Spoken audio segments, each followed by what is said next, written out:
বলেছেন আমি সে আল্লাহ পাকের পক্ষ থেকে এই কোরআন বিশ্ববাসীর জন্য অবতীর্ণ হয়েছি। আমার প্রথম প্রশ্নের উত্তর কোরআন সুন্দর করে দিয়ে ফেললো। দ্বিতীয় প্রশ্ন হচ্ছে কোরআনে কারীম শোনো, আমি তোমার কাছে জানতে চাচ্ছি তুমি বলে দাও কার কাছে তুমি নাজিল হয়েছো। কোরআনে কারীম জবাব দিয়ে বলছে ওয়া আমিনু বিমা নুজ্জিলা আলা মুহাম্মাদ ওয়া হুয়াল হাক্কু মির রাব্বিহিম। ঈমান আনো সেই জিনিসের উপরে যা মুহাম্মদ সাল্লাল্লাহু আলাইহি ওয়াসাল্লামের প্রতি অবতীর্ণ হয়েছে। সুবহানাল্লাহ বলতে চায় না? দুইটা প্রশ্ন করলাম, কোরআন জবাব দিল। এখন আরো সুন্দর করে জানতে চাচ্ছে কোরআন, তুমি বলে দাও পৃথিবীতে তোমার নাজিলের উদ্দেশ্য কি, কি জন্য তুমি নাজিল হয়েছো। ও কোরআন, এই এলাকায় তো একটা হাফিজা মাদ্রাসা আছে। এলাকায় যদি কোনো মানুষ মারা যায়, সঙ্গে সঙ্গে মাদ্রাসার বড় হুজুর কাছে টেলিফোন করে মানুষেরা বলে, হুজুর আমার আব্বা মারা গেছে, আমার আব্বার পাশে তিলাওয়াত করার জন্য মাদ্রাসা থেকে কিছু ছাত্র পাঠিয়ে দেন, যাতে করে আমার আব্বার পাশে তিলাওয়াত করে আমার আব্বাকে ধন্য করে দেয়। ও কোরআন বলো তো, তুমি কি শুধু মৃত্যু ব্যক্তির জন্য তিলাওয়াতের জন্য এসেছো, না তোমার নাজিলের উদ্দেশ্য কি আমার জানতে ইচ্ছে হচ্ছে। কোরআনে কারীম জবাব দিচ্ছে, কোরআন বলছে আলিফ লাম রা কিতাবুন আনজালনাহু ইলাইকা লিতুখরিজান নাসা মিনাজ-যুলুমাতি ইলান নূর। কিতাবুন আনজালনাহু ইলাইকা, হে নবী আমি আপনার কাছে একখানা কিতাব অবতীর্ণ করেছি। যে কিতাব আল্লাহ পাক নবীর কাছে অবতীর্ণ করেছেন, এই সেই কিতাব। জবান খুলে বলবেন তো এই কিতাবখানার নাম কি? একটু আস্তে বললে ভালো হয়, আরো জোরে বলুন। আমার মনে হচ্ছে আপনাদের ভয় লাগতেছে জোরে বলতে। এক সময় তো খুব ভয় ছিল, এখন কি আর কোনো ভয় আছে? আরো জোরে বলুন, কোনো ভয় আছে? সুতরাং জবান খুলে বলুন তো এই কিতাব কার কাছ থেকে এসেছে? আরো জোরে বলুন, কার কাছ থেকে এসেছে? আল্লাহ পাকের পক্ষ থেকে কিতাব এসেছে। কাজেই এই কিতাবের কথা জোরে বলতে আমাদের কোনো দ্বিধা আর, কারণ আমাদের পরিচয় আমরা মুসলিম জাতি, আমরা বাঘের জাতি, আমরা সিংহের জাতি। আমরা জীবন বিলিয়ে দিতে পারি, কিন্তু বাতিলের সামনে মাথা নত করতে জানি না। এই জন্য কবির সম্রাট আল্লামা ইকবাল জানিয়েছে, আগে না থামে,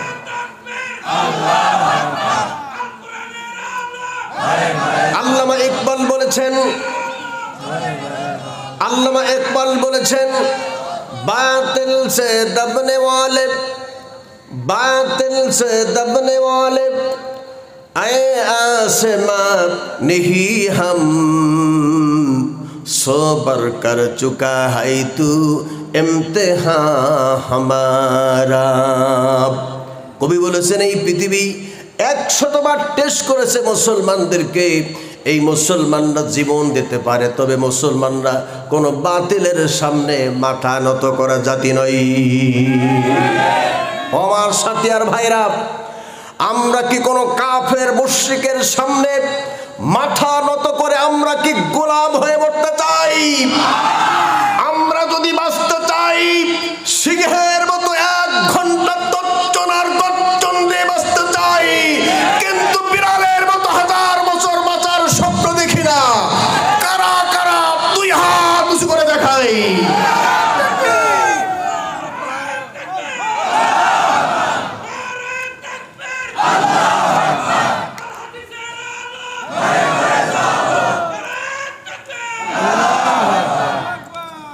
এই সেই কিতাব, কিতাবুন আনজালনাহু ইলাইকা লিতুখরিজান নাসা মিনাজ-যুলুমাতি ইলান নূর।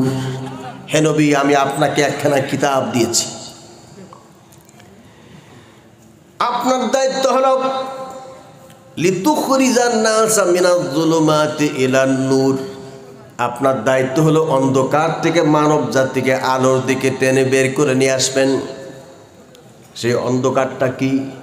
অন্ধকার মানে আমরা গ্রামগঞ্জের লোকেরা বুঝি, পাড়া মহল্লার লোকেরা বুঝি অন্ধকার মানে হলো এখন যদি বিদ্যুৎ চলে যায়, ইলেকট্রিসিটি অফ হয়ে যায়, আমরা যেমন বিদ্ঘুটি অন্ধকারের মধ্যে নিমজ্জিত থাকব।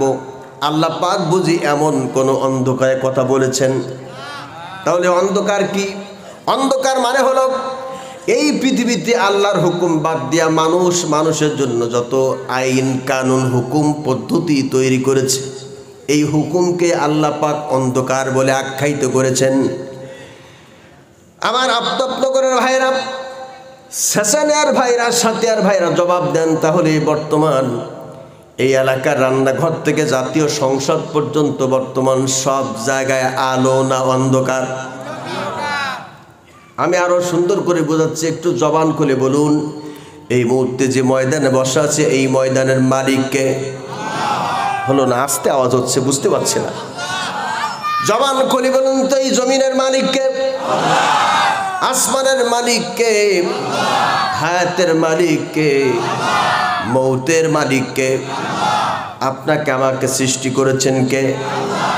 আপনাকে আমাকে রিজিক দান করেন কে? তাহলে এবার ফাইনাল উত্তর দেবেন, তাহলে আইন আর হুকুম চলবে কার? তা হবে কি করে? আমার খুলনায় দুইজন লোক আছে, একজনের নাম হলো জব্বার, আরেকজনের নাম হলো গফফার। জব্বার প্রতিদিন 3 কেজি থেকে 3.5 কেজি চাউলের ভাত খায়, ওর ওজন বাড়ে না, মোটাও হয় না। কিন্তু গফফার প্রতিদিন 200 গ্রাম থেকে 350 গ্রাম চাউলের ভাত খায়। বর্তমান তার ওজন বাড়তে বাড়তে বর্তমান ওজন হয়েছে 5.5 মণ। যে খায় তার ওজন বাড়ে না, যে খায় না তার ওজন বাড়ে। এটা যেমন সম্ভব নয়, সৃষ্টি করেছেন একজন, আইন চলবে আরেকজনের, এটাও তেমন সম্ভব নয়। এবার তাহলে বলুন, আমাদের সৃষ্টি করেছেন কে? আইন চলবে আল্লাহ। কেন? এই পৃথিবীতে কত খাজা বাবা, দয়াল বাবা, কিবলা কাবা আছে, সেগুলো বাদ দিয়ে আল্লাহর হুকুম চলবে কেন? এই জন্য চলবে, সৃষ্টি যার, আইন চলবে। কোরআনে কারীম প্রমাণ করছি, আলা লাহুল খালকু ওয়াল আমর, সৃষ্টি করেছেন যিনি, আইন চলবে একমাত্র সে আল্লাহ পাক। সে আল্লাহর হুকুম আজ পৃথিবীতে বাস্তবায়ন করতে গিয়ে এই পৃথিবীতে প্রায় 185 কোটি মুসলমান। এই মুসলমানদের মধ্যে সব মুসলমানরা মার খায় না, জেলে যায় না, জীবন দেয় না, রক্ত দেয় না, শহীদ হয় না। এই পৃথিবীতে যারা 4টা কথা স্বীকৃতি দিয়েছে, তারাই মার খায়, তারাই জেলে যায়, তারাই জীবন দেয়, তারা রক্ত দেয়, তারাই শহীদ হয়। এই 4টা কথার মধ্যে যারা বলেছে আমি একমাত্র ঈমান আনলাম আল্লাহর উপরে, আল্লাহ ছাড়া আমি আর কারোর প্রভুত্ব, আমি আল্লাহ ছাড়া আর কারোর দাসত্ব, আমি আল্লাহ ছাড়া আর কারো গোলামি করতে জানি না, এই কথার স্বীকৃতি যারা দিয়েছি, যারা বলেছি আল্লাহকে ছাড়া অন্য কারোর প্রতি ঈমান আনি না, আল্লাহকে ছাড়া অন্য কাউকে প্রভুত্ব, রাজত্ব, গোলামি, দাসত্ব করতে আমি জানি না, এই পৃথিবীতে তারাই বেশি বিপদে মুসিবতে আছে, তারাই মার খায়, তারাই জেলে যায়, তারাই জীবন দেয়, তারা রক্ত দেয়, তারা শহীদ হয়। আর বাকিগুলি সব এসি রুমের মধ্যে ঘুমায়। জীবনে যতগুলি সংগ্রাম, যতগুলি আন্দোলন আল্লাহর জমিনে দিন কায়েমের জন্য, নামাজ যেমন ফরজ, রোজা যেমন ফরজ, যাকাত যেমন ফরজ, পর্দা যেমন ফরজ, পাশাপাশি আল্লাহর জমিনে দিন কায়েম করা, নামাজ, রোজা, যাকাত আর পর্দার মতো একই রকম ফরজ। কিন্তু আমরা ইসলাম মানে কতটুকু, সুবিধা হয় যতটুকু, সুবিধাবাদ জিন্দাবাদ এর নাম মুসলমানের কাজ নয়। এই পৃথিবীতে যারা বলেছে আল্লাহকে ছাড়া অন্য কাউকে আমি রব বলে মানি না, আল্লাহকে ছাড়া আমি একমাত্র আমার ইবাদতের উপাস্য মালিক হিসাবে আর কাউকে মানি না, তারাই বিপদে, তারাই মুসিবতে, তারাই মামলা খায়, তারাই হামলা খায়, তারাই জেলে যায়, তারাই বাড়িতে ঘুমাতে পারে না, তাদের নামে 8টা 10টা 20টা 30টা 100 150 করে মামলা হয় না? এই এলাকার কথা আমি বলছি না। আমার মুসলমান ভাইরা, 2 নম্বরে এই পৃথিবীতে যারা বলেছে আমার একমাত্র নেতা জনাবে মুহাম্মদ রাসূলুল্লাহ সাল্লাল্লাহু আলাইহি সাল্লাম, আমি আমার জীবনে নবীকে ছাড়া অন্য কাউকে নেতা হিসেবে গ্রহণ করতে রাজি নই। নবী যে আমাদের নেতা, এটা আমার কোনো ব্যক্তিগত কথা নয়। কোরআনে কারীম 1500 বছর আগে এই পৃথিবীর মানুষের ভিতর থেকে আল্লাহ রাব্বুল আলামিন একজনকে নেতা মনোনীত করেছেন। আল্লাহ পাক বলেন, ইয়াসিন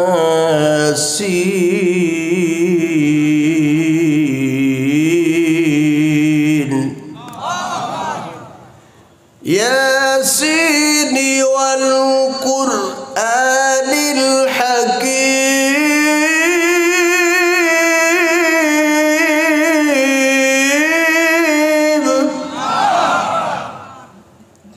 সোজাসুজি আল্লাহ পাক আমার নবীকে ইনডাইরেক্ট নয় ডাইরেক্ট, ইয়াসিন মানে হলো হে নেতা। সুবহানাল্লাহ বলতে ইচ্ছা হয়। আল্লাহ যাকে নেতা বলে সাব্যস্ত করেছেন তাকে আমাদের নেতা মানতে কোনো সমস্যা আছে? কথা বলেন না কেন? সমস্যা আছে? আমরা দুরূদ পড়ি, আল্লাহুম্মা সাল্লি আলা সাইয়্যিদিনা। সাইয়্যিদিনা মানে হলো আমাদের নেতা, আওয়ার লিডার। আরবিতে যখন বলি তখন নবীকে নেতা মানি, কিন্তু বাংলায় যখন নেতা বলতে যায় তখন আবার বলি ওখানে আবার রাজনীতি আসবে কেন? নবী তো নবী, তিনি আবার রাজনীতি করবেন কেন? অথচ আল্লাহ পাক সরাসরি আমার নবীকে নেতা বলে সাব্যস্ত করেছেন। আমরা আবার আরবি ভাষাতেই নবীকে নেতা বলে স্বীকৃতি দেই, কিন্তু যে ভাষার জন্য আমরা জীবন দিলাম সেই ভাষা দিয়ে নবীকে নেতা মানতে চাই না। কোন ভাষার জন্য জীবন দিয়েছি? কোন ভাষা? বাংলা ভাষার জন্য তো জীবন দিয়েছি আমরা। রফিক, বরকত, সালাম, জব্বার, এই ভাইরা তো জীবন দিয়ে আমাদের বাংলা ভাষা মাতৃভাষা, জাতীয় ভাষা তারা করে দিয়ে গেছে। এই ভাষা দিয়ে এই যে স্কুল, ছোট্ট বাচ্চাদেরকে স্কুলে যখন প্রথম আসে তখন বাচ্চাদেরকে লাইন দিয়ে দাঁড় করিয়ে দেয়। দাঁড় করে দিয়ে এই দেশের মহব্বত আর ভালোবাসা বাচ্চাদেরকে শেখায়। স্কুলে আসার সঙ্গে লাইন দিয়ে বাচ্চাদেরকে শেখায়। আমি যখন ছোটবেলায় স্কুলে পড়েছি তখন আমাকেও এটা পড়তে হচ্ছে। আমার সোনার বাংলা আমি তোমায় ভালোবাসি, ঠিক কিনা? এটা এই দেশপ্রেম ছোট্ট বাচ্চাদের মধ্যে ঢুকিয়ে দেওয়া হয়। আমার সোনার বাংলা আমি তোমায় ভালোবাসি, গভর্নমেন্টের ক্ষমতায় যায়া গরিবের মাল লুটে পুটে খায়, দরিদ্রের গলায় লাগায় দুঃখের ফাঁসি। সোনার বাংলা আমি কি তোমায় মাগনাই ভালোবাসি। ক্ষমতায় গিয়ে ইচ্ছা মতো গরিব, অসহায়, দুঃখী, দুস্থ, পীড়িত মানুষের খাবারকে যত স্থানে প্রয়োগ না করে নিজেরাই খায়। আমার মুখে মুখে দেশপ্রেম দেখায়। দেশপ্রেম দেখাতে গিয়ে এই দেশে আমার জন্ম, এই দেশে আমার মরণ হবে, কিন্তু শেষ পর্যন্ত দেশপ্রেম দেখাতে গিয়ে এদেশের সম্পদ বিদেশে লুট করে গাড়ি বাড়ি অট্টালিকা বহু কিছু বানিয়ে শেষ পর্যন্ত দেশটাকে ছেড়ে অন্য দেশে পাড়ি জমাতে হয়েছে। আমি আমার জুতা পায়ে দিয়েছি, জুতাও বিদেশি। আমি আমার মাথায় ক্যাপ পরিধান করেছি, ক্যাপ বিদেশি। আমি আমার গায়ের কোটটা পরিধান করেছি, কোটও বিদেশি। আমার চোখে চশমা পরিধান করেছি, চশমাও বিদেশি। আমার একটা মাত্র পুত্র সন্তান আল্লাহ দিয়েছেন, পুত্র সন্তানের জন্য আমি পুত্রবধূ অনুসন্ধান করব, কিন্তু দেশের কোনো পণ্য পেলাম না, ওটাও বিদেশি। কথা বুঝতেছেন না মনে হয় আমার? তাহলে দেশপ্রেম কিভাবে হলো? যাদের মুখে একরকম অন্তরে আর এক রকম, তারা হলো জাতে মুনাফিক। এবার বলুন তো এই মুনাফিকের জায়গা কোথায়? একেবারে জান্নাতের উচ্চ মাকামে। আল্লাহ পাক মুনাফিক সম্পর্কে বলেছেন, ইন্নাল মুনাফিকিনা ফিদ দারকিল আসফালি মিনান নার ওয়া লান তাজিদ লাহুম নাসীরা। নিঃসন্দেহে মুনাফিকের জায়গা হলো জাহান্নামের সর্বনিম্ন স্তরে। এই মুনাফিকরা যা কিছু করে তা মানুষকে দেখাবার জন্য করে। রাউনান নাস ওয়া লা ইয়াযকুরুনাল্লাহা ইল্লা কলিলা। যে যতগুলো কাজকর্ম, যতগুলো উন্নয়নমূলক কাজ করে, মাথায় টুপি দেয়, দাড়ি রাখে, নামাজে দাঁড়ায়, মসজিদ বানায়, মাদ্রাসা করে, সমাজ কল্যাণমূলক কাজ করে, যতগুলো মানব কল্যাণমূলক কাজ করে সমস্ত কাজগুলি তা মানুষকে দেখাবার জন্য করে। আবার মুনাফিকরা বলে আমরা কি নামাজ পড়ি না? ফজরের আজান হলে পরে একই তাহাজ্জুদের উজুতে ফজরের জামাত নামাজ আদায় করি, আবার নামাজের পরে কোরআনে কারিম তেলাওয়াত করি, আবার কোরআনে কারিম তেলাওয়াত করার পরে কোরআন চুমা খাই। এরপর 10টায় যখন মঞ্চে উঠে বক্তৃতা দেই, ভাষণ দেই, তখন কোরআন নিষিদ্ধের জন্য সকল ষড়যন্ত্রমূলক বক্তব্য দেই।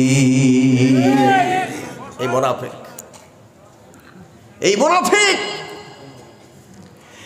এই মুনাফিকরা বেশি দিন টিকে থাকতে পারে না। কারণ মুনাফিকের শক্তি যত বেশি হোক না কেন, এই মুনাফিকের ডাল আর শাখা যত দূরে যাক না কেন, শিকড় যতই তলায় যাক না কেন, এই মুনাফিকরা বেশি দিন স্থায়িত্ব হতে পারে না। কারণ ছোট্টবেলায় একটা বাচ্চা ঘুড়ি বানিয়েছে, ঘুড়ি বানাবার পরেই এই বাচ্চা 3 কোণায় 3টা পিলার দিয়েছে, পিলার দিয়ে ঘুড়ি উড়িয়ে দিয়েছে, ঘুড়ি নিচে আবার একটা লেজ ঝুলে দিয়েছে। সুতা বাচ্চা যতই ছাড়ে ঘুড়ি ততই উপর দিকে উঠতে থাকে। ঘুড়ি লেজ লাড়ায় আর বলে আমি আমার মামার মায়া দাদার মায়ায় উপরে উঠতেছি।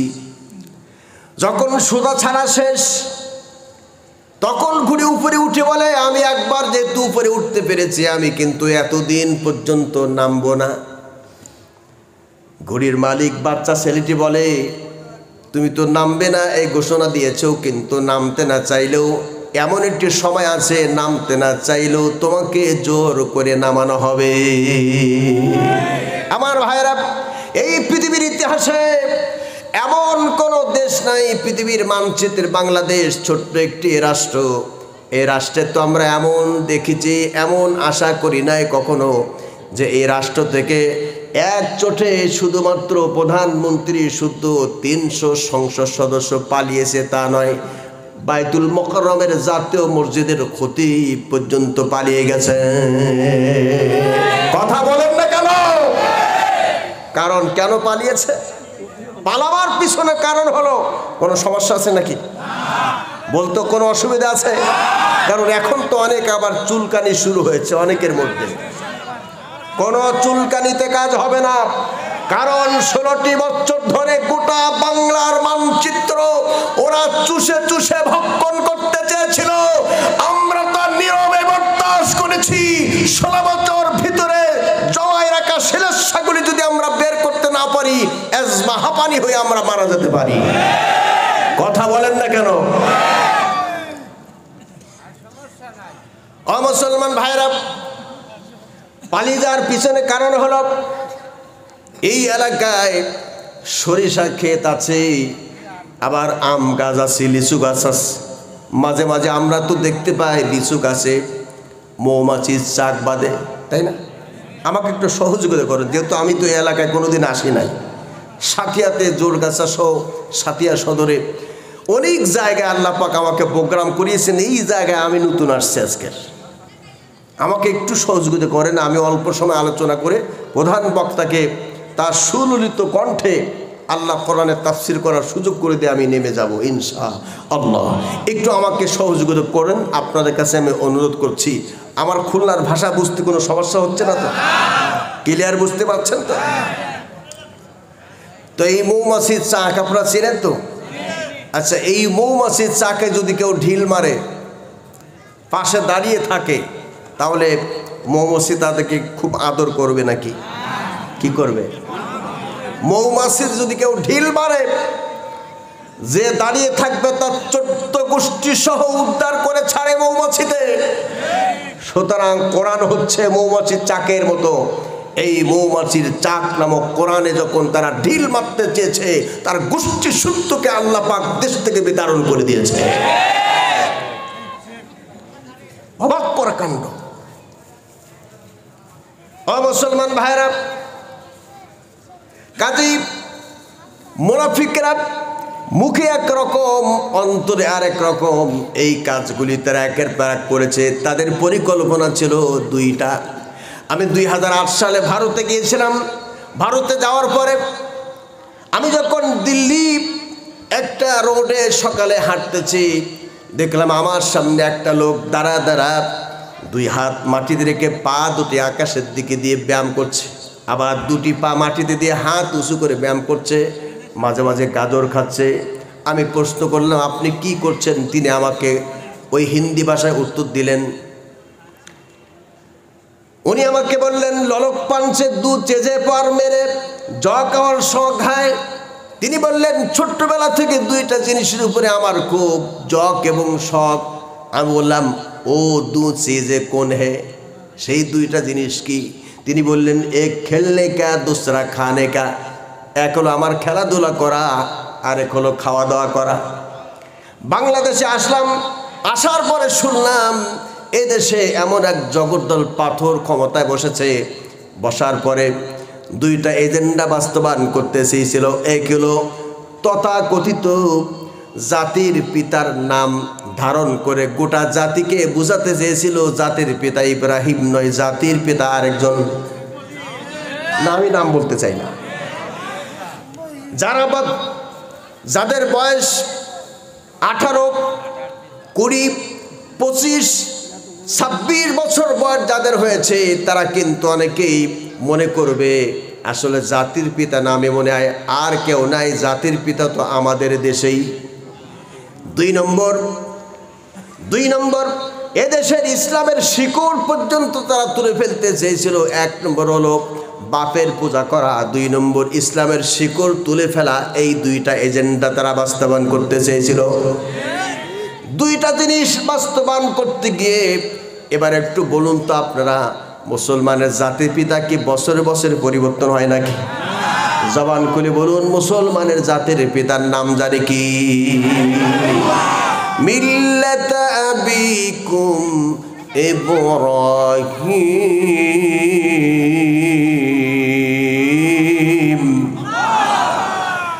মিল্লাত আবিকুম ইব্রাহিম হুয়া সাম্মাকুমুল মুসলিমিন।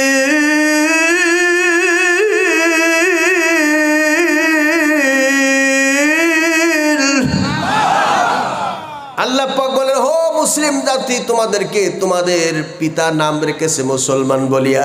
কাজেই ইব্রাহিম আলাইহিস সালামকে যারা জাতির পিতার নাম আনিয়া নিজেরাই নিজেদের লোকদেরকে জাতির পিতা বানায় গোটা জাতিকে বাধ্য করেছে জাতির পিতা বলাতে, এই জাতির কাছে বর্তমান তাদের চেহারাকে আল্লাহ পাক উলঙ্গ করে দিয়েছেন।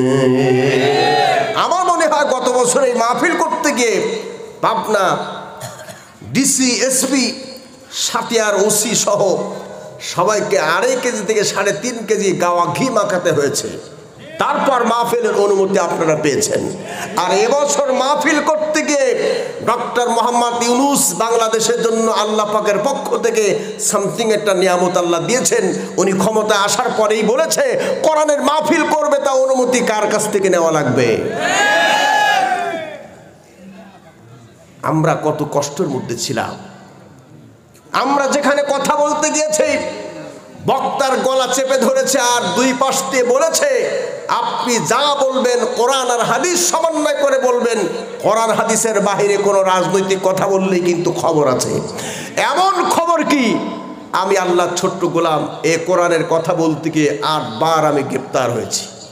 এই সাতিয়া থেকে জগন্নাথপুর একটা জায়গা আছে না, জগন্নাথপুর, এই জগন্নাথপুর থেকে আমি গ্রেপ্তার হয়েছি। রাত 1টার সময় আমাকে গ্রেপ্তার করেছে। অপরাধ কি? আমি তো কোনো রাজনৈতিক কথা বলি না, আমি শুধু একটা কথা বলেছিলাম, সারা পৃথিবীতে একজন মানুষের নাম ডালে ডালে পাতায় পাতায় শাখায় শাখায় ছড়িয়ে আছে। এই যে আজকের আপনারা তাফসিরুল কোরআন মাহফিল নাম রেখেছেন, 75তম তাফসিরুল কোরআন, ঐতিহাসিক তাফসিরুল কোরআন মাহফিল। এ বাংলার জমিনে আগে কখনো তাফসিরুল কোরআন মাহফিল নাম ছিল না। আগে ছিল ওয়াজ মাহফিল, দোয়ার মাহফিল, হালকায় জিকিরের মাহফিল, ইসালের সব মাহফিল। সর্বপ্রথম বাংলার জমিনে তাফসির মাহফিল যিনি প্রবর্তন করলেন তিনি হলেন কোরআনের পাখি আল্লামা দেলোয়ার হোসেন সাঈদী। এ কথা বলার কারণে আমাকে গ্রেপ্তার করা হলো, আমাকে নিয়ে যাওয়া হলো আতাইকুলা থানায়। সকাল পর্যন্ত আমাকে আতাইকুলা থানায় টর্চারিং করা হলো। আমি বললাম, আমার কি অপরাধ? আমি তো সত্য কথাই বলেছি। এতটুকু কথা বলার কারণে যদি আমার জেল খাটতে হয় তাতে আমার কোনো দ্বিধা নাই, কারণ রসুল করিম সাল্লাল্লাহু আলাইহি ওয়াসাল্লাম এ সত্য কথা বলতে গিয়ে শিয়াবে আবু তালেব নামক জেলখানায় 3টে বছর আল্লাহ নবী বন্দী ছিলেন। কাজে তার উম্মতেরা 3 বছর কেন, যদি 3 নয়, যদি 3 নং 27 বছরও জেল খাটে তাতে কোনো আপত্তি নাই। কিন্তু আমরা তো দেখেছি আল্লামা সাঈদী 13টি বছর কারাঘরে, একটি মনে হয় কবরের মতো জায়গায় তিনি জেল খেটে শেষ পর্যন্ত ইঞ্জেকশন পুশ করে তাকে দুনিয়া থেকে বিদায় করে দেওয়া হয়েছে। তারা মনে করেছিল আল্লাহর কোরআনের পাখিকে যদি দুনিয়া থেকে বিদায় করে দেওয়া হয় এ জমিনে আর কোরআনের তাফসির হবে না। এই পরিকল্পনা, এই এজেন্ডা তারা বাস্তবায়ন করতে চেয়েছিল। কিন্তু এক কোরআনের পাখি দুনিয়া থেকে বিদায় নিয়ে চলে গিয়েছে। লক্ষ লক্ষ কোরআনের পাখি আল্লাহ জমিনে জন্ম নিয়েছে। কারণ এই কিতাব কার? এই কিতাবের হেফাজত করবেন কে? আরো জোরে বলেন, হেফাজত করবেন কে? সুতরাং যারা এইটিকে নিয়ে বাড়াবাড়ি করেছে তাদের পতন হয়েছে। পতন হওয়ার পরে কিন্তু তারা থেমে নাই, বিভিন্নভাবে তারা উস্কানি দিচ্ছে, আমাদের ভিতরে থেকে আমাদেরকে উস্কানি দিচ্ছে। মনে করেছিল, একজন তো বলেই ফেলেছিল, এইভাবে বলেছিল যে আমাদেরকে ক্ষমতায় থাকতেই হবে, যদি ক্ষমতায় না থাকতে পারি এক রাত্রে 5 লাখ মানুষ ওরা মেরে ফেলবে। কিন্তু আমরা 36শে জুলাই এদেশের বৈষম্য বিরোধী ছাত্র আন্দোলন, কে মাদ্রাসার ছাত্র, কে কলেজের ছাত্র, সবাই মিলে ঐক্যবদ্ধভাবে যখন যমুনা ভবন ঘিরে ফেললো এবং দেশটাকে আবার নতুন করে স্বাধীন করলো, স্বাধীন করার পরে এদেশে 5 লক্ষ তো দূরের কথা 5 জন লোকও মরে নাই। এর থেকে প্রমাণিত হয়েছে যারা আল্লাহকে ভয় করে, যারা আল্লাহর কোরআন নিয়ে তার জীবনটাকে পরিচালনা করতে চায়, তারা কখনো বিনা দোষে কোনো মানুষের উপরে আক্রমণ করতে পারে না, তারা কখনো লুটপাট করতে পারে না, তারা কখনো মানুষের ঘরে আগুন জ্বালাতে পারে না।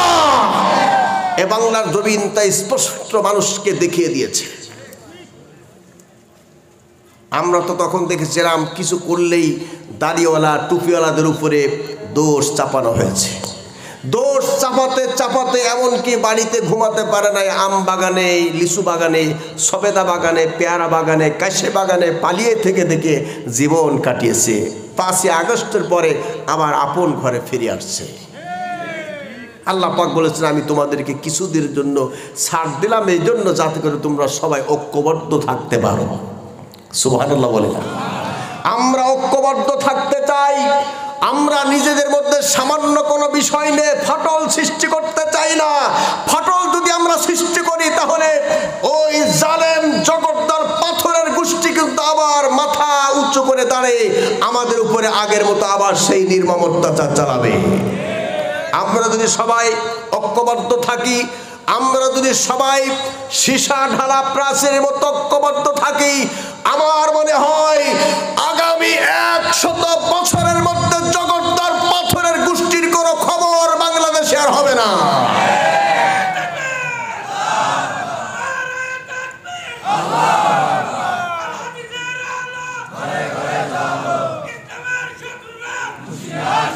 আচ্ছা, দেশ স্বাধীন হয়েছে 53 বছর, দেশ স্বাধীন হয়েছে 53 বছর। আমরা ঘরে ঘরে কোরআনের আলো জ্বালালাম, জ্বালাতেই পারলাম না। বিশ্বনবী মুহাম্মদ রাসূলুল্লাহ সাল্লাল্লাহু আলাইহি সাল্লামের জিন্দেগি 2 ভাগে বিভক্ত।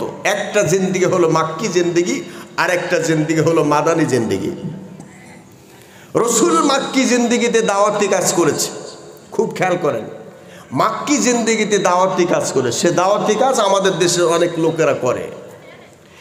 কুনতুম খায়রা উম্মাতিন উখরিজাত লিন-নাসি তা'মুরুনা বিল মা'রুফি ওয়া তানহাউনা 'আনিল মুনকার। তোমরাই শ্রেষ্ঠ উম্মত, তোমরাই শ্রেষ্ঠ জাতি। উখরিজাত লিন-নাস, তোমাদেরকে বের করা হয়েছে মানুষের কল্যাণের জন্য। আমার দেশে যে ভাইরা তাবলীগ করে, এই ভাইরা এই ওয়াজ করে আর বলে আমরা তো নবিয়ানা কাজ করি। নবিয়ানা কাজ করতে গিয়ে তারা এই আয়াতটার সামনে পেশ করে আর বলে কুনতুম খায়রা উম্মাহ, তোমরাই শ্রেষ্ঠ উম্মত, শ্রেষ্ঠ অনুসারী। উখরিজাত লিন-নাস, তোমাদেরকে বের করা হয়েছে মানুষের কল্যাণের জন্য। তা'মুরুনা বিল মা'রুফ, সৎ কাজে আহ্বান করো। এইটুকু পর্যন্ত তার থেমে আছে, কিন্তু বাকি আয়াতের বাকি অংশ ওয়া তানহাউনা আনিল মুনকার, এই কাজটা তারা করে না। কারণ আমরা তো চোখের সামনে দেখি, আমার চোখের সামনে আমার ভাই জেল খাটে, আমার ভাইয়ের হাত কাটে, পা কাটে, আমার ভাই শহীদ হয়। এই পাবনার এই সাতিয়ার কৃতি সন্তান আল্লামা শহীদ মতিউর রহমান নিজামী সাহেবকে ফাঁসির কাস্টে থেকে নামায়া তার গলার দড়টা পর্যন্ত কেটে দিয়ে, হাতের কবজিতে রগগুলো কেটে দিয়ে, পায়ের রগগুলো কেটে দিয়ে নির্মমভাবে তাকে শহীদ করে দিয়েছে। আর ওই মুহূর্তে এই দেশের কিছু লোকেরা কিন্তু 32 পাটির দাঁত বের করে হেসেছিল, আর হাতে তালি মেরেছিল, আর মিষ্টি বিতরণ করেছিল। কথা বলেন না কেন আমার মুসলমান ভাইরা? ওই মুহূর্তে আল্লামা শহীদ মতিউর রহমান নিজামীর বিরুদ্ধে যারা সাক্ষ্য দিয়েছিল, আমি খোঁজ নিয়েছি, তাদের অনেকে আজকের অসুস্থ অবস্থায় বিছানিতে তরপা কাতরা জীবন কাটাচ্ছে। কারণ মিথ্যা সাক্ষী দিয়ে বেশি দিন বেঁচে থাকা যায় না। আমাদের মধ্যে এর কোনো প্রতিবাদ নাই।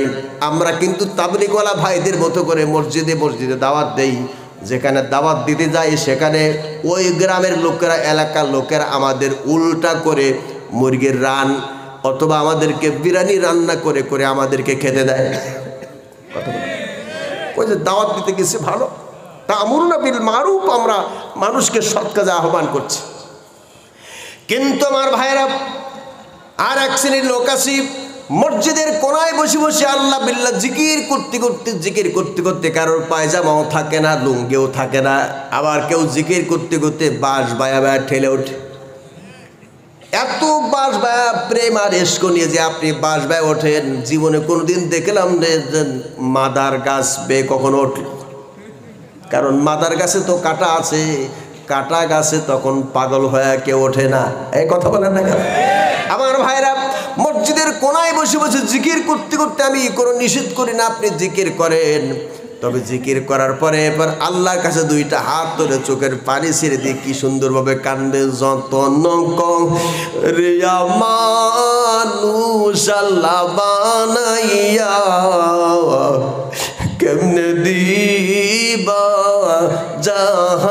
জাহান্নামে ফিরিয়া।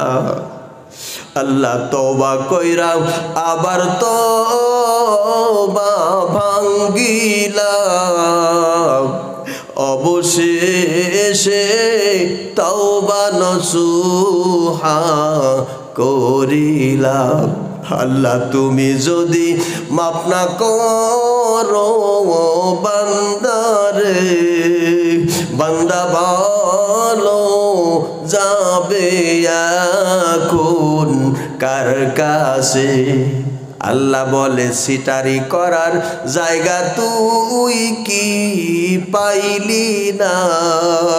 ও তোর তোকের সামনে ইসলাম বিলুপ্ত হয়, তুই কেন প্রতিবাদ করলি না?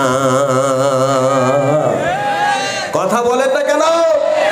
সুতরাং শুধুমাত্র মসজিদের কোনায় বসে আল্লাহ বিল্লাহ করে জিকির করলে হবে না। মাঝে মাঝে আপনাকে আল্লাহর জমিনে দিন কায়েমের জন্য ময়দানে নামতে হবে আর স্লোগান দিতে হবে, আল্লাহর হুকুম ছাড়া কারোর হুকুম আমি মানতে রাজি নয়।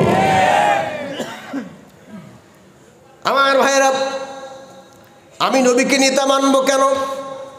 আমার আলোচনা পয়েন্টটা পড়ার উপর হবে। আমার ভাইরা চিন্তা করার দরকার নাই, নবীকে নেতা মানবো। আল্লাহ নির্দেশ দিয়েছেন, আল্লাহ পাক বলেন ফালা ওয়া রাব্বিকা লা ইউমিনুনা হাত্তা ইউহাক্কিমুকা ফীমা শাজারা বাইনাহুম সুম্মা লা ইয়াজিদু ফি আনফুসিহিম হারাজাম মিম্মা কাদাইতা ওয়া ইউসাল্লিমু তাসলিমা।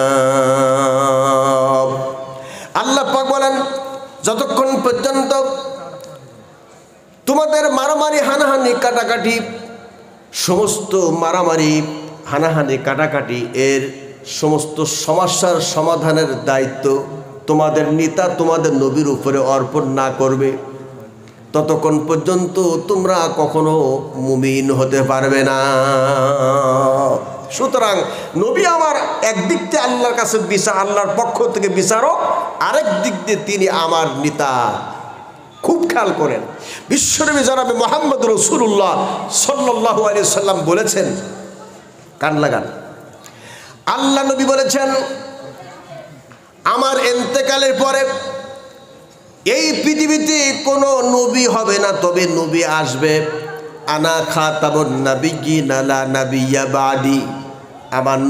আমার নবী বলেছেন আমার পরে আর কোনো নবী নাই, নবী আসবে না। হাদিসের অর্থ তো তা না। আল্লাহ পাকের নবী বলছেন আমার পরে একজন নবী আসবে, তিনি হলেন ঈসা আলাইহিস সালাম। আমার অনুপস্থিতিতে যদি আমার উম্মতেরা ঈসা নবীর আদর্শ গ্রহণ করে নেয়, আমি মুহাম্মদ সাল্লাল্লাহু আলাইহি সাল্লাম বলছি কিয়ামতের দিন আমার উম্মতেরা আমার আদর্শ বাদ দিয়ে যদি ঈসা নবীর আদর্শ গ্রহণ করে নেয়, আমি মুহাম্মদ রাসূলুল্লাহ সাল্লাল্লাহু আলাইহি সাল্লাম কিয়ামতের দিন আল্লাহর দরবারে মামলা দায়ের করব। কথা মনে হয় বোঝেন নাই? নবী বলেছেন আমার ইন্তেকালের পর যদি পৃথিবীতে দুইজন নবী আসে, একজন নবী হলো ঈসা, আরেকজন নবীর নাম হলো মূসা। নাম শুনেছেন কখনো? বলুন তো সবাই, দুইজন নবীর নাম কি? ঈসা আর মূসা। আমার ইন্তেকালের পরে যদি দুইজন নবী আসে, একজন নবীর নাম ঈসা, আরেকজন নবীর নাম মূসা, এই দুইজন নবী যদি পৃথিবীতে আগমন করে আর আমার উম্মতরা যদি আমার আদর্শ বাদ দিয়া ঈসা নবীর আদর্শ মেনে নাই, মূসা নবীর আদর্শ মেনে নাই, আমি মুহাম্মদ রাসূলুল্লাহ বলছি ওটা আমার উম্মতের অন্তর্ভুক্ত নয়। আমি কিয়ামতের দিন আমার উম্মতের বিরুদ্ধে আল্লাহর দরবারে মামলা দায়ের করব। এখন আপনারা কি মনে করছেন? ঈসা নবীর চরিত্র তো খারাপ ছিল, মূসা নবীর চরিত্র খারাপ ছিল, তাহলে আল্লাহ নবী এই আক্ষেপের কথা কেন বললেন? এর দ্বারা কি বোঝা যায়? এর দ্বারা বোঝা যায় হলো লাকাদ কানা লাকুম ফি রাসূলিল্লাহি উসওয়াতুন হাসানাহ। আল্লাহ পাক বলেন, হে দুনিয়ার মানুষ, নিঃসন্দেহে আমি তোমাদের নেতা, বিশ্ব মানবতার মুক্তির জীবনের মধ্যে তোমাদের জন্য রেখেছি উত্তম আদর্শ। সেই নবীর আদর্শ ছাড়া পৃথিবীর অন্য কোন নেতা, অন্য কোন নবীর আদর্শ গ্রহণ করলে পরে আমি আল্লাহ পাক তা কিয়ামতের দিন মেনে নেব না। না বুঝলে আমি আবারও বলছি, বিশ্বনবী বলছেন আমার ইন্তেকালের পরে যদি দুইজন নবী পৃথিবীতে আগমন করে, আপনাদের সবার জ্ঞাতার্থে, আপনাদের সকলের নলেজে ঢোকাবার জন্য আমি আবার কথাটা রিপ্লাই করছি। আল্লাহ নবী বলেছেন আমার ইন্তেকালের পরে যদি পৃথিবীতে দুইজন নবী আগমন করে, একজন নবীর নাম মূসা, আরেকজন নবীর নাম সবাই বলেন ঈসা। আমার আদর্শ বাদ দিয়ে যদি আমার উম্মতেরা ঈসা নবীর আদর্শ মেনে নেয়, মূসা নবীর আদর্শ মেনে নেয়, আমি মুহাম্মদ রাসূলুল্লাহ সাল্লাল্লাহু আলাইহি ওয়াসাল্লাম আমার উম্মতদেরকে তিরস্কার করে আল্লাহর কাছে উম্মতের বিরুদ্ধে মামলা দায়ের করব। তাহলে মূসা নবীর ঈসা নবীর আদর্শ মানলে যদি বিশ্বনবী আমাদের বিরুদ্ধে আল্লাহর দরবারে মামলা দায়ের করে, তাহলে এবার বলুন আপনার আমার আদর্শ অন্য কোন নেতা হইতে পারে? হ্যাঁ, এই স্পষ্ট আপনাদের বুঝতে হবে। আল্লাহ পাক বলেছেন, দুনিয়ার মানুষ সরব, নিশ্চয় তোমাদের নবীর জীবনের মধ্যে তোমাদের জন্য উত্তম আদর্শ রয়েছে। সেই নবীর আদর্শ যদি আমার জীবনে, আমার সংসারে, আমার সমাজে, আমার রাষ্ট্রে যদি বাস্তবায়ন করতে পারি, অন্য আয়াতে আল্লাহ পাক বলেছেন, কুল ইন কুনতুম তুহিব্বুনাল্লাহা ফাত্তাবিউনি ইউহিব্বুকুমুল্লাহু ওয়া ইয়াগফির লাকুম যুনুবাকুম আল্লাহু গফুরুর রহিম। আল্লাহ পাক বলে, নবী আপনি আপনার উম্মতদেরকে বলে দিন, তারা যদি আমার সঙ্গে ভালোবাসা স্থাপন করতে চায় তাহলে আগে যেন আপনার ইত্তেবা করে, আর আপনার ইত্তেবা করলে পরে আমার সঙ্গে ভালোবাসা অলরেডি হয়ে যাবে।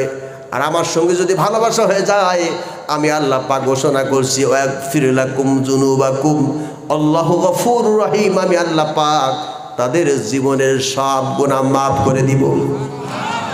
এখন ঈসা নবীর আদর্শ মানলে, যদি মূসা নবীর আদর্শ মানলে যদি বিশ্বনবী আল্লাহর দরবারে মামলা দেয়, তাহলে আমার আপনার আদর্শ এই পৃথিবীর কোনো নেতা হতে পারে না। কারণ আমরা অনেকেই বলি আমি অমুক নেতার আদর্শের সৈনিক, আবার অনেকেই জনগণকে পাম দেওয়ার জন্য বলে জনগণই সকল ক্ষমতার মালিক, জনগণই সকল ক্ষমতার উৎস। এবার বলুন আসলে কি জনগণ সকল ক্ষমতার উৎস না? সকল ক্ষমতার উৎস জানি কে? আরো জোরে বলুন, সকল ক্ষমতার উৎস কে? আল্লাহই তো সকল ক্ষমতার উৎস। এখন জনগণকে পাম দেওয়ার জন্য এই কথা বলে। স্পষ্ট আপনাদের বুঝতে হবে, আপনার আমার জীবনের আদর্শিক নেতা মুহাম্মদ রাসূলুল্লাহ সাল্লাল্লাহু আলাইহি সাল্লাম ব্যতিরেকে অন্য কোন নেতাকে যদি আমরা অনুসরণ করি, অনুকরণ করি, এখন নবী তো পৃথিবীতে আর নাই, তাহলে কি করব? আল্লাহ পাক বলেছেন, আতিউল্লাহ ওয়া আতিউর রাসূল ওয়া উলিল আমরি মিনকুম, আমি আল্লাহর আনুগত্য করো, এরপর আমার নবীর আনুগত্য করো, আমার নবীর অবর্তমানে আনুগত্য করো। উলুল তোমাদের নেতৃত্ব যারা দেয়। এবারে এখানে নবীর হাদিস খানা ঢোকাতে হবে। আল্লাহ পাক নবী বলেছেন, ইন্নাল উলামা ওয়ারাসাতুল আম্বিয়া, আমি নবী, আমার ইসলাম বিশুদ্ধ, আমার অবর্তমানে উলামায়ে কেরাম আমার দায়িত্ব পালন করবে। আজ নবী পৃথিবীতে নাই, নবীর সাহাবারা পৃথিবীতে নাই, নবীর সাহাবাদের আর নবীর দায়িত্ব পালন করবে হক্কানি উলামায়ে কেরাম। এই জন্য উলামায়ে কেরাম হলো উলিল আমর, যারা ওই নবীর আদর্শ বাস্তবায়নের জন্য, আল্লাহর কোরআন আল্লাহর জমিনে কায়েমের জন্য যারা নেতৃত্ব দিচ্ছে, তারাই হলো উলিল আমর। আমরা ওই দলে শামিল হব, ওই কাতারে শামিল হব। কথা কি বুঝতেছেন আপনারা? আমার মুসলমান ভাইরা, আমি আরো সুন্দর করে আপনাদেরকে বুঝাই, যদি আল্লাহর জমিনে দিন কায়েম করতে আমরা নাও পারি, অন্তত যদি চেষ্টা করে যাই, নবীর আদর্শ বাস্তবায়ন করতে যদি নাও পারি, অন্তত চেষ্টা করে যাই। মিশকাতুল মাসাবির মধ্যে এসেছে, ইব্রাহিম আলাইহিস সালামকে যখন আগুনের ভিতরে নিক্ষেপ করছে, তখন আগুন এত গতিতে আগুন জ্বলছে, মনে হয় 3 মাইল পর্যন্ত আগুন উপরের দিকে ফুলকে উঠছে। তখন দূর থেকে একটা ব্যাঙে প্রস্রাব করে দিচ্ছে। তখন শয়তান গিয়ে ব্যাঙের মাজা ধরে উঁচু করে বলে, ও ব্যাঙ তুই করিস কি? আমি ইব্রাহিমের আগুন নিভাবার জন্য প্রস্রাব করে দিচ্ছি।